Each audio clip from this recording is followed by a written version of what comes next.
तो दोस्तों QSAR क्या होता है? QSAR मतलब होता है quantitative structure activity relationship. QSAR पढ़ने से पहले हम पढ़ते हैं SAR क्या होता है। SAR मतलब होता है स्ट्रक्चर एक्टिविटी रिलेशनशिप।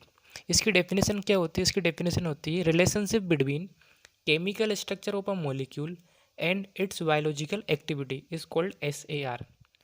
सपोज मेरे पास कोई मॉलिक्यूल है C6H6। अगर मैं देखता हूँ इसका केमिकल स्ट्रक्चर रहेगा तो ये रहेगा बेंजीन। केमिकल स्ट्रक्चर और इसकी जो भी बायोलॉजिकल एक्टिविटी रहेगी,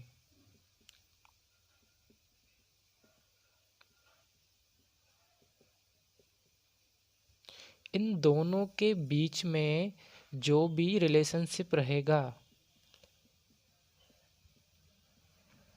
उसको हम SAR कहेंगे। और यही रिलेशनशिप अगर मैथमेटिकल फॉर्म में रहता है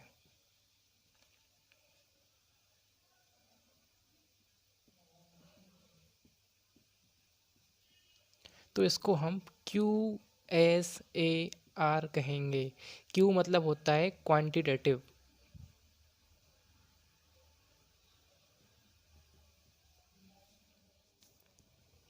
QSAR की डेफिनेशन क्या होती है? Quantitative structure activity relationship. इसकी डेफिनेशन क्या होगी? Mathematical relationship between chemical structure of a molecule and it's biological activity it's called QSAR। मतलब ये है कि कोई भी मॉलिक्यूल है उसका केमिकल स्ट्रक्चर और उसके बायोलॉजिकल एक्टिविटी के बीच में जो भी रिलेशनशिप रहेगा, अगर वो मैथमेटिकल फॉर्म में है तो उसे हम QSAR कहेंगे। अगर हम सिंपल रिलेशनशिप की बात करेंगे, अगर हम मैथमेटिकल को हटा देते हैं तो उसको हम बोलेंगे SAR। Physico chemical parameter of QSAR। Number 1 partition coefficient, number 2 हैमेट electronic parameter, तीसरा टाफ्ट स्टेरिक पैरामीटर और नंबर 4 हैंस एनालिसिस। तो ये 4 टाइप के फिजिको केमिकल पैरामीटर होते हैं QSAR के। इसको वन बाय वन हम डिस्कस करते हैं। पहला है पार्टीशन कोफिशिएंट। पार्टीशन कोफिशिएंट को हम log P भी बोलते हैं। इससे हम क्या चेक करते हैं? इससे हम चेक करते हैं कि जो हमारे पास कंपाउंड है वो हाइड्रोफिलिक है या हाइड्रोफोबिक है। First point. Second point, log P मतलब पार्टीशन कोफिशिएंट। अगर log P की वैल्यू ज़्यादा है मतलब कि एब्जॉर्प्शन उसका ज़्यादा होगा। अगर उसका एब्जॉर्प्शन ज़्यादा है तो मतलब उसकी CNS एक्टिविटी भी उसकी ज़्यादा होगी। तीसरा पॉइंट, पार्टीशन कोफिशिएंट से हम क्या चीज़ मेज़र करते हैं? तो इससे हम मेज़र करते हैं कि जो अनआयोनाइज ड्रग का कंसंट्रेशन कितना है, जिसको हम मेज़र कर सकते हैं। चौथा, इसका यूज़ कहाँ पर है? तो पार्टीशन कोफिशिएंट का जो हम यूज़ करते हैं ड्रग का जो डिस्ट्रीब्यूशन है हमारी बॉडी के अंदर, उसको हम मेज़र कर सकते हैं। तो एक ये इसका यूज़ हो गया, distribution of drug in the body. अब देखो फॉर एग्जांपल ये कोई कंपाउंड है, ये मेरे पास दोनों मैंने कंपाउंड लिया। इसका नेचर कैसा है? पोलर है, इसका नेचर नॉन पोलर है।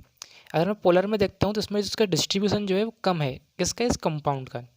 दूसरे में अगर मैं नॉन पोलर में देखता हूँ तो इसका डिस्ट्रीब्यूशन ज़्यादा है। अगर मैं बोलूँ इसका डिस्ट्रीब्यूशन ज़्यादा है तो क्या है? इसका log P का वैल्यू ज़्यादा होगा। अगर इसका log P ज़्यादा होगा मतलब इसकी जो लिपिड का जो नेचर रहेगा, लिपोफिलिसिटी ज़्यादा रहेगी।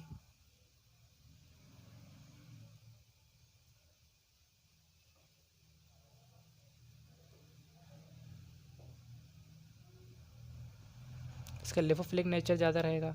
अगर इसका log P ज़्यादा है तो ये लिपिड का जो बैरियर है उसको आसानी से क्रॉस कर जाएगा।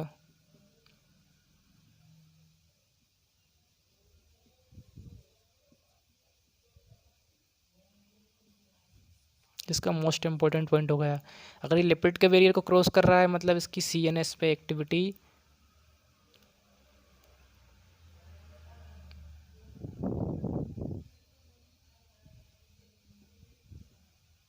ज़्यादा है। तो दूसरा है हैमेट इलेक्ट्रॉनिक पैरामीटर। तो इसमें हम ड्रग आयोनाइजेशन और उसकी पोलरिटी के बारे में बात करेंगे। तो सबसे पहला पॉइंट है कि जो ड्रग का आयोनाइजेशन होता है और उसकी जो पोलरिटी होती है ये किस पे डिपेंड करती है, तो ये डिपेंड करती है सब्स्टिट्यूएंट इलेक्ट्रॉनिक इफेक्ट और उसकी प्रॉपर्टी के ऊपर। ठीक है, आयोनाइजेशन हम क्यों ज़रूरी है, अगर मानो आयोनाइजेशन ज़्यादा होगा तो ड्रग की जो बाइंडिंग है वो स्ट्रॉन्ग रहेगी, दूसरा उसका इंटरेक्शन अच्छा रहेगा, ज़्यादा रहेगा, तीसरा जो सेल मेम्ब्रेन को वो ईजिली क्रॉस कर जाएगी अगर आयोनाइजेशन प्रॉपर्टी ज़्यादा होती है तो। अगला पॉइंट क्या रहेगा इसमें, हैमेट सब्स्टिट्यूएंट कांस्टेंट, जिसको कि हम सिग्मा बोलते हैं। ये क्या होता है, फॉर एग्जांपल मेरे पास कोई एरोमेटिक रिंग है, सपोज़ ये मेरे पास कोई एरोमेटिक रिंग है और इस पर कोई ग्रुप लगा हुआ है जी, मतलब कोई ग्रुप। अभी हो सकता है ग्रुप इलेक्ट्रॉन विड्रॉइंग हो, इलेक्ट्रॉन विड्रॉइंग ग्रुप भी हो सकता है और इलेक्ट्रॉन डोनेटिंग ग्रुप भी हो सकता है। तो इन दोनों को जो मेज़र किया है,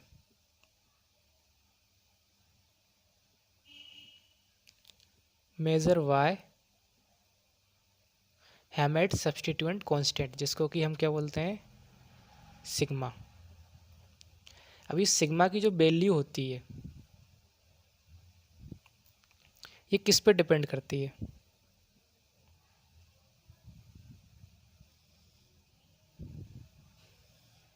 नंबर 1 इंडक्टिव के ऊपर, नंबर 2 इंडक्टिव इफेक्ट के ऊपर, रेजोनेंस का जो इफेक्ट है, नंबर 3 पोजीशन ऑफ सब्स्टिट्यूएंट।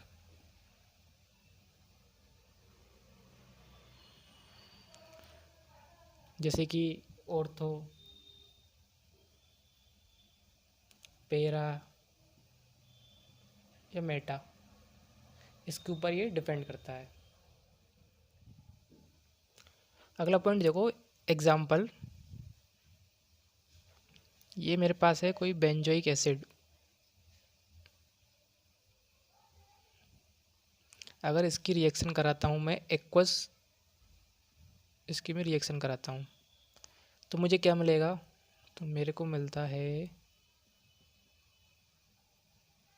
एक तो ये मिलेगा, इसको मैं बेंजोइड बोलूँगा, और साथ में मुझे मिलेगा ये तो हुई इसकी नॉर्मल रिएक्शन।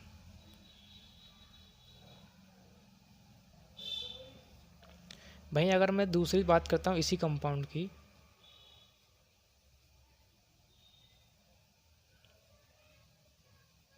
जो कि बेंजोइक एसिड है, अगर सपोज़ इस पोजीशन पे या इस पोजीशन पे या किसी भी पोजीशन पे कोई ग्रुप लगा है एक्स, और वो एक्स हो सकता है इलेक्ट्रॉन विड्रॉइंग ग्रुप हो या हो सकता है इलेक्ट्रॉन डोनेटिंग ग्रुप हो, तो इन दोनों केसेस में क्या होगा, हमारी जो रिएक्शन है वो चेंज हो जाएगी। रिएक्शन चेंज होगी, साथ में रिएक्शन का रेट भी चेंज होगा, रेट ऑफ रिएक्शन भी चेंज हो जाएगी। ठीक है,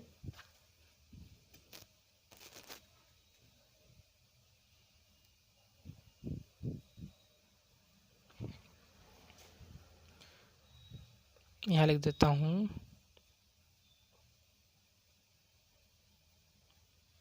रेट ऑफ रिएक्शन चेंज होगी। तो जो रेट ऑफ रिएक्शन चेंज होगी इसको डिस्क्राइब किया है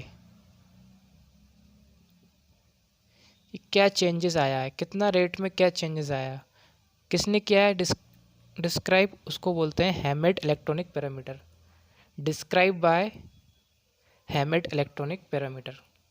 कब डिस्क्राइब किया था, 1937 में। Important point. और क्या बताया था, और उन्होंने बताया कि अगर इलेक्ट्रॉन विड्रॉइंग ग्रुप है तो रिएक्शन फास्ट होगी, और अगर इलेक्ट्रॉन डोनेटिंग ग्रुप है तो रिएक्शन स्लो होगी। किस केस में? बेंजोइक एसिड के केस में।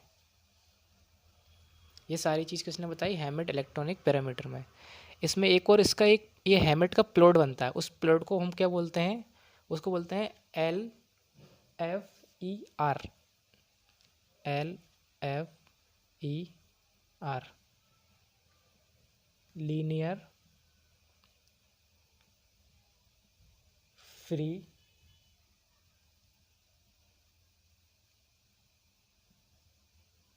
Energy relationship. बहुत इंपॉर्टेंट पॉइंट है, एग्जाम में जरूर लिख के आना।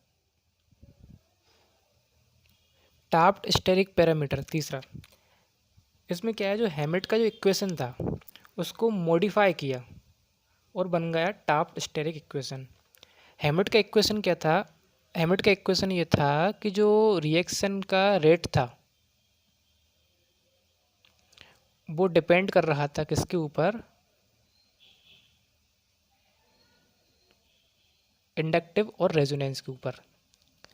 और टाफ्ट स्टेरिक इक्वेशन क्या है? इसने क्या किया? डिस्क्राइब किया किसको? स्टेरिक इफेक्ट को।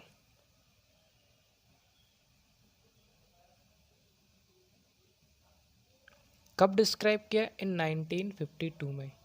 किसने डिस्क्राइब किया? रॉबर्ट भाई साहब ने डिस्क्राइब किया। इसकी एक इक्वेशन है, एग्जाम्पल में डाल के लिख देना, RCOOH प्लस CH3OH। इसकी जो रिएक्शन होगी इरिवर्सिबल होगी, RCOOCH3 प्लस H2O। ये इसका एग्जाम्पल है, बहुत ही फेमस एग्जाम्पल है।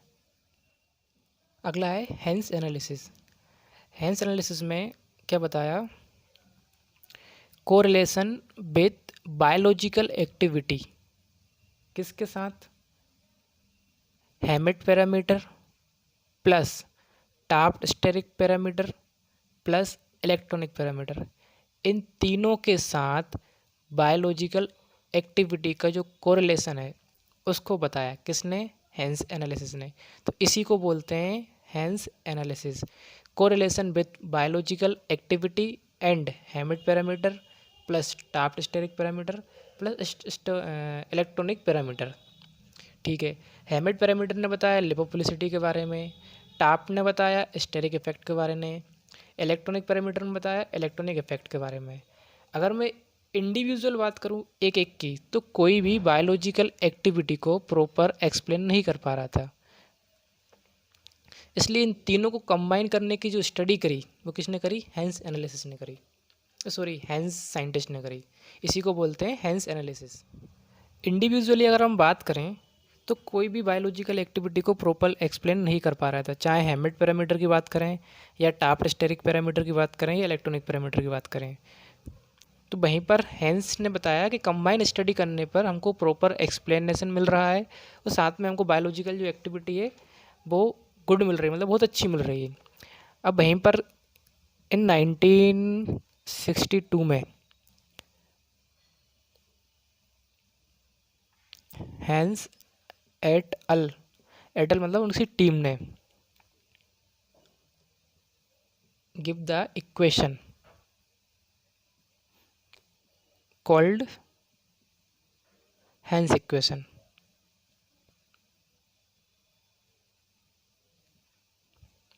ठीक है, हेंस इक्वेशन 1962 में दी थी।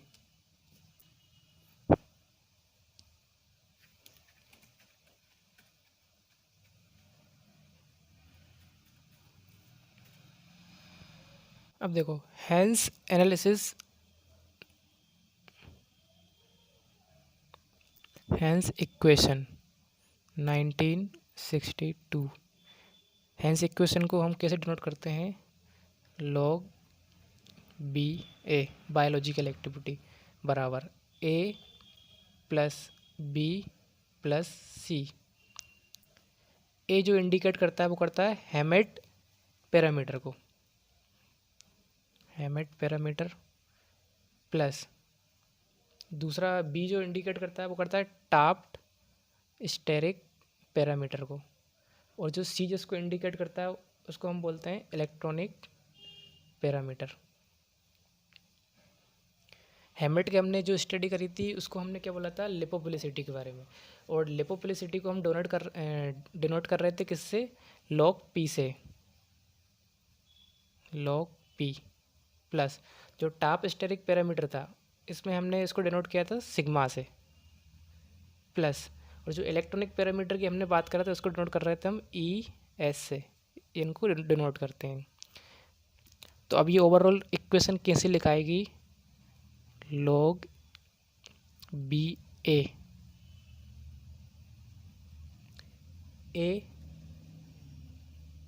Log P plus B sigma plus C E और एस प्लस कांस्टेंट, जो कि लीनियर रहेगा।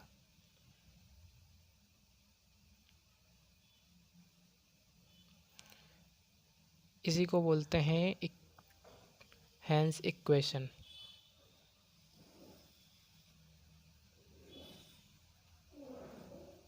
बोलते हैं इसको,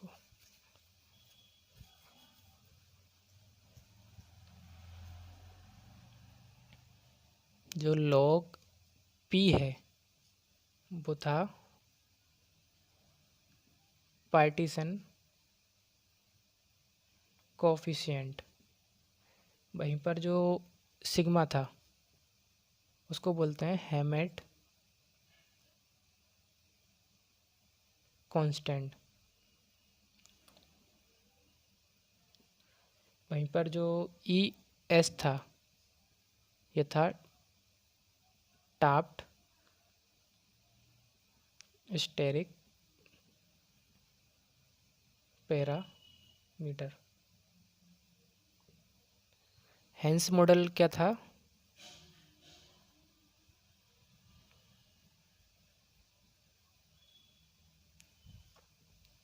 हैंस मॉडल ये था कोरिलेशन, सॉरी कोरिलेट किया था इसने, किसको कोरिलेट किया था, बायोलॉजिकल एक्टिविटी को, किसके साथ किया था, विथ फिजिको केमिकल पैरामीटर के साथ।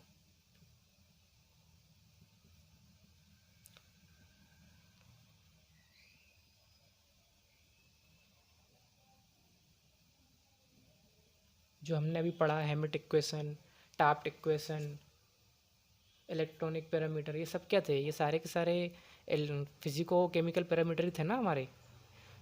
तो हैंस मॉडल इसी पर डिपेंड था। इसको आप एग्ज़ाम में अच्छे से लिख के आइएगा।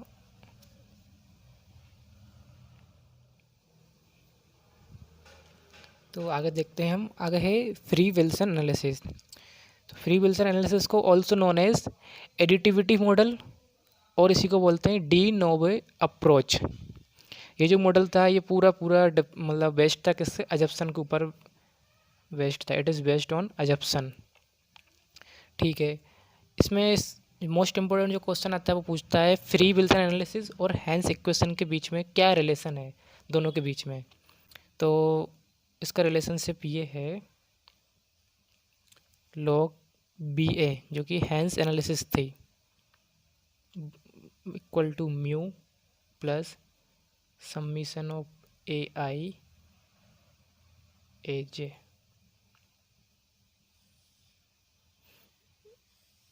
ये था इसका रिलेशन। अब इस रिलेशन को एक्सप्लेन करते हैं आगे। तो फ्री विल्सन एनालिसिस ने हमको क्या बताया कि हमारे पास कोई भी पर्टिकुलर एक मॉलिक्यूल है, सपोज ये हमारे पास एक मॉलिक्यूल है, तो इस पर्टिकुलर मॉलिक्यूल की पर्टिकुलर पोजीशन फॉर एग्जांपल 1 2 3 4 5 6 मैंने इसको नंबरिंग कर दिया। तो इस पर्टिकुलर मॉलिक्यूल की पर्टिकुलर पोजीशन पर कोई अगर हम ग्रुप का सब्स्टिट्यूशन कराते हैं, बोलो इंट्रोड्यूस कराते हैं, इंट्रोड्यूस ग्रुप सब्स्टिट्यूस कराते हैं कोई सा भी, तो इससे क्या होगा, जो हमारा मॉलिक्यूल है इसकी जो बायोलॉजिकल एक्टिविटी और बायोलॉजिकल जो हमारी पोटेंसी है इस पूरे मॉलिक्यूल की, वो कुछ ना कुछ चेंजेस होगी। इसी को बताया किसने, फ्री विल्सन एनालिसिस ने। और इन दोनों के बीच में जो कंपैरिजन बताया था किसने, हेंस ने और फ्री विल्सन एनालिसिस ने। क्या कंपैरिजन बताया, कंपैरिजन log BA बराबर mu plus summation of AI AJ। log BA मतलब होता है हेंस एनालिसिस। यहाँ पर AI मतलब क्या है, AI मतलब होता है number of position at substitution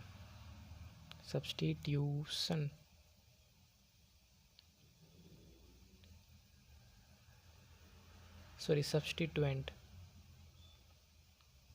अक्वर्स। और जो एजे होता है, एजे मतलब होता है नंबर ऑफ सब्स्टिट्यूएंट,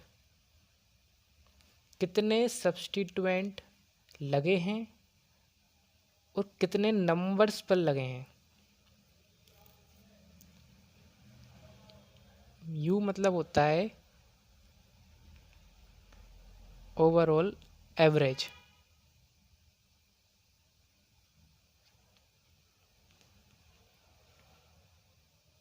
ठीक है, तो इसी को बोलते हैं relationship between free Wilson analysis and hence analysis, या फ्री विल्सन इक्वेशन या हेंस इक्वेशन के बीच में रिलेशनशिप। अगर वीडियो अच्छा लगा हो तो चैनल को सब्सक्राइब करें।